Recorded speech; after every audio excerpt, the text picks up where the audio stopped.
사도행전 서론. 사도행전은 누가에 의해 기록된 것으로 받아들여진다. AD 60년에서 70년 사이에 본서가 기록되었다고 본다. 누가는 누가복음을 마친 데서부터 사도행전을 시작한다. 사도행전은 신약에 나오는 교회의 시작과 성장을 추적하면서 마태복음 28장 19절에서 20절에 나오는 큰 사명을 성취하기 시작하는 것을 기록한다.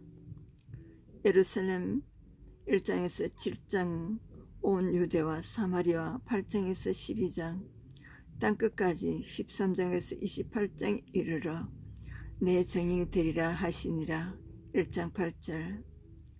사도행전은 예루살렘에서 시작하여 로마 제국까지 급속도로 팽창되고 있는 복음의 확장을 추적하고 있다. 본서는 사도행전인 동시에 성령행전 또는 말씀행전이라고도 한다. 주제는 신학적인 주제들은 첫째는 예수의 메시아 되심, 둘째는 계속되는 하나님의 구원 역사, 셋째는 유대인의 배척과 이방인의 구원, 넷째는 율법의 완성으로서의 복음이다. 본서에 나오는 사도들의 설교와 정언은 항상 예수 그리스도의 죽으심과 부활을 그 핵심 내용으로 한다. 뿐만 아니라 사도들의 증거 사역 가운데 나타난 초자연적인 이적과 기사들은 모두 예수 그리스도의 이름으로 시행되었던 바 궁극적으로 교회의 태동과 성장 및 확장의 전 과정은 부활 성찬에서 지금도 살아계시는 예수의 역사심으로 이루어진 것이다. 3장 6절과 16장 18절. 1장에서는 성천시 예수님께서 제자들에게 주신 성령의 약속과 지상명령, 주님께서 약속하신 성령을 기다리며 기도에 힘쓰는 성도들의 내용이다. 2장에서는 성령 강림 사건이 등장한다. 성령으로 충만해진 제자들의 방언에 놀란 오순절의 순례객들에게 베드로는 예수님의 부활과 성천을 전가하며 회개를 촉구하고 있다. 3장은 오순절 성령 강림 이후에 일어난 첫 번째 이적에 대해 기록하고 있다. 성전에 기도하러 올라가던 베드로와 요한은 성전 입구에서 안전병기를 일으켜 걷게 만드는 기적을 행하고 이 사건을 계기로 백성들에게 복음을 전가한다. 하나님께서 치유의 기적을 일으켜 주셨다. 4장에서는 베드로 요한이 체포되어 산헤드린 공회에서 신문을 받는다. 베드로의 해명을 듣고 의기소침한 유대계 지도자들은 두 사도를 협박한 뒤에 석방시켰고 초대교회는 하나님을 찬양하고 기도하며 성령 충만을 체험한다. 5장에서는 성도들의 헌금 자세에 대한 언급이다. 초대교회 성도인 아나니아와 사피라 부부는 그들의 소유 중 얼마나 감추려다 책망을 받고 죽음을 당한다. 약속한 것을 이행하지 않고 거짓말로 속인 것이 성령이 마음을 아프게 한 것이다. 6장에서는 사도들을 대신하여 구제를 전담할 7 집사와 선출에 관한 내용과 집사 임명 이유가 언급되어 있다. 후반부에서는 은혜와 권능이 충만한 서대반 집사의 활동을 시기한 유대인들이 그를 거짓 고소하는 내용으로 구성되어 있다. 7장에서는 산헤드린 공회원들 앞에서 예수 그리스도를 전가하는 서대반 집사님의 설교와 성령 충만한 가운데 자신의 생명을 바쳐 예수 그리스도께 끝까지 충성하는 서대반의 순교 사건으로 구성되어 있다. 8장에서는 초대교회의 급성장을 바라보는 유대교 지도층은 수수판감은 할 수 없자 결국 서대반 집사를 죽였고 유대교 소속이면서도 오늘날 공안 검사에 해당하는 사울의 교회의 박해가 가성되어 많은 사람들이 유대와 사마리아 모든 땅으로 흩어진다. 9장에서는 본장은 예수 믿는 자들을 핍박하기 위하여 다메섹을 향하던 중 다메섹 도상에서 부활하신 예수님을 만난 사울의 개종 사건을 언급하고 있다. 기독교의 핍박자였던 사울을 회개시킴으로 열정적인 복음 전도자로 만드신 하나님의 사건을 언급한다. 10장은 복음이 이방인들에게도 전파되는 획기적 전환점을 보여주고 있다. 바로 이 일을 위해서 하나님께서는 서로 다른 두 사람에게 한 상을 보여주셨는데 고넬료 한 상과 베드로 한 상이다. 베드로는 고넬료 집에서 가서 복음을 전한다. 11장 베드로가 이방인 고넬료에게 복음을 전한 사건은 유대인들의 분노를 초래하였다. 본장은 첫째 예루살렘의 유대인 성도들에게 대한 베드로의 해명과 보고, 둘째는 안디옥 교회 예루살렘의 지도자들이 바나바를 파송한 내용들이 언급되어 있다. 12장은 초대교회 성도들과 사도들에 의한 복음이 확산됐자 위험을 느낀 헤롯 왕은 기독교인들을 박해했다.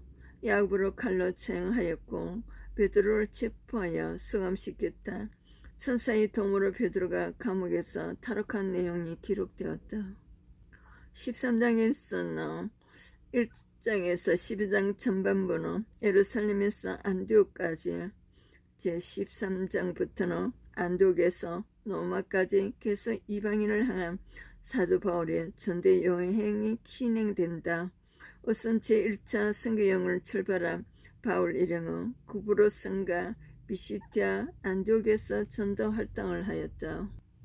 14장에서는 두 선교사는 소아시아의 이고니온과 누스트라와 더베를 거쳐 1차 선교를 마치고 안디옥으로 귀환한다.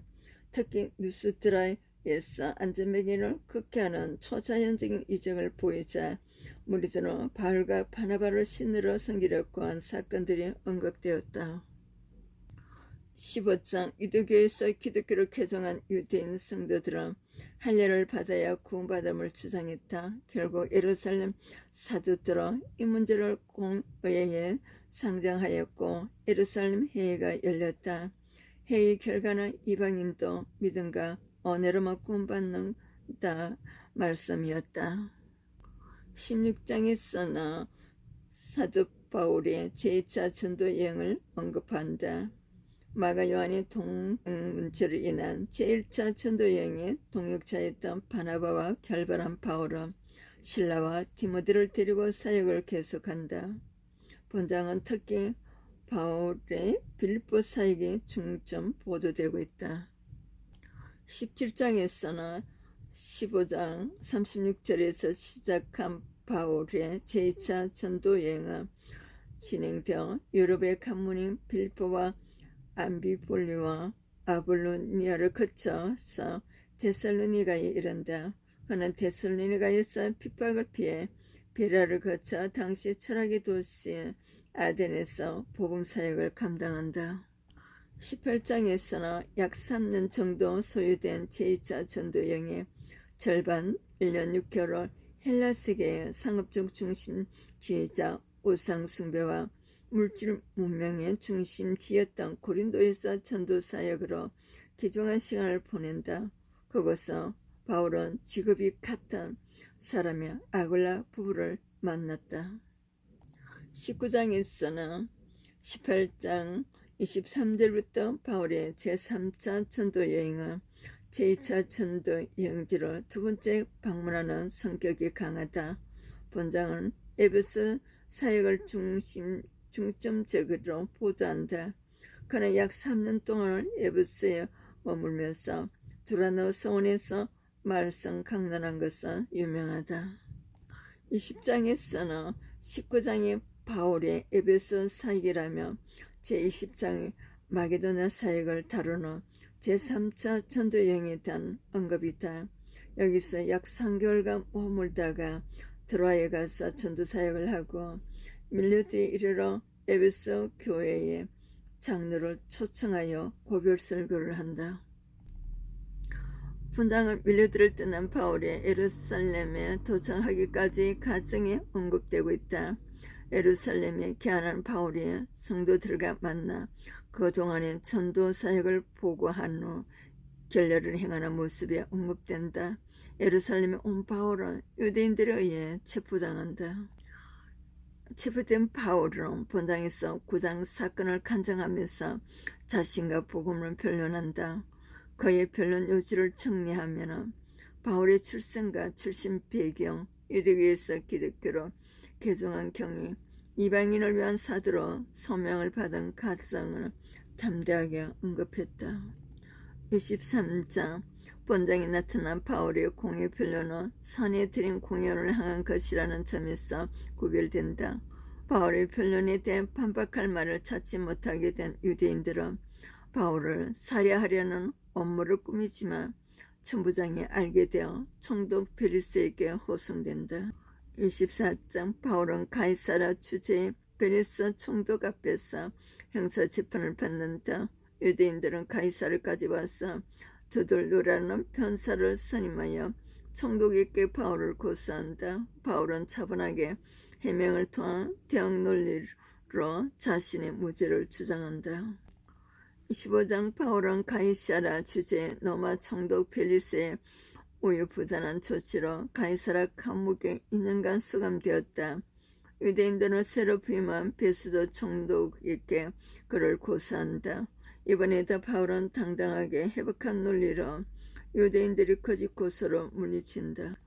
26장 본당에서는 아그리파 왕은 바울로부터 그의 일생과 해신가정 그리고 전도 활동 등에 대해 듣는다. 결국 아그리파 왕은 바울의 무죄를 인정하지만 이미 바울이 로마 황제 가이사의 직접 재판을 요구했기에 석방이 불가능함을 지적한다. 27장 본장은 로마 황제 가이사의 직접 재판을 받기 위해 로마를 향해 출발한 바울 일행의 여정이 언급되었다. 항해 도중 명에서 겨울을 지나도록 공관은 바울의 말을 무시하고 무리한 항해를 하다가 유라굴라 강풍을 만나게 된다. 본장은 멜리떼 섬에서 바울이 행한 2가지 이적을 언급했다. 이어서 멜리떼 섬을 떠나 로마에 도착하기까지 여정을 소개하고 있다. 그리고 본장은 로마에 살고 있던 유대인 지도자들과 바울 사이에 이루어진 2분의 만남도 언급되고 있다. 사도 바울은 자기 셋집에서 복음을 1년 기간 동안을 전했다. AD 61년에서 63년 유대인 중에서 높은 사람들, 첫째가는 사람들이란 뜻이다. 그들을 청하여서 해당이나 유대인 공동체 지도자들을 초청해서 복음을 전하였다. 하나님 나라를 전파하여 주에서 그리스도에 관한 모든 것을 담대하게 거침없이 가르치더라. 28장 23장 그들이 날짜를 정하고 그가 유숙하는 집에 많이 오니 바울이 아침부터 저녁까지 강론하여 하나님의 나라를 정언하고 모세 율법과 선지의 말을 가지고 예수에 대하여 권하더라. 이스라엘의 소망, 죽은 자의 부활이나 메시아에 관한 소망을 의미하고 있습니다. 복음이 이방인에게 넘어갔음을 증거하고 있습니다. 24절에서 그 말을 믿는 사람도 있고 믿지 아니하는 사람도 있어 서로 맞지 아니하여 헛되실 때에 바울이 한 말을 이르되 성령이 선지자 이사야를 통하여 내 조상들에게 말씀하신 것이 옳도다. 일렀을 이 백성에게 가서 말하기를 너희는 듣기는 들어도 도무지 깨달지 못하며 보기는 보아도 도무지 알지 못하는 도다. 이 백성들이 마음이 오둔하여졌어. 그 귀로는 둔하게 듣고 그 눈은 감았으니 이는 눈으로 보고 귀로 듣고 마음으로 깨달아 돌아오면 내가 고쳐줄까 함이라 하였으니 그런즉 하나님의 이 구원이 이방인에게로 보내진 줄 알라. 그들은 그것을 들으라 하더라. 사도행전을 통하여서 하나님의 구속사의 사역을 깨달은 은혜가 있으시기를 축복합니다. 살림TV 구독, 좋아요, 알림으로 미디어 선교 동참으로 축복받았어요. 가정행복연구원에서 그리스천 치유상담 예술선교연구원에서 지주선 성경낭독 아카데미에서 백석대학 대학원에서 여러분들을 초대합니다. 시티에서 시니어 성우 성경낭독반으로 초대합니다. 나리시안 차이스나 목사였습니다. 다음은 사전지 1장을 강론해 드리겠습니다.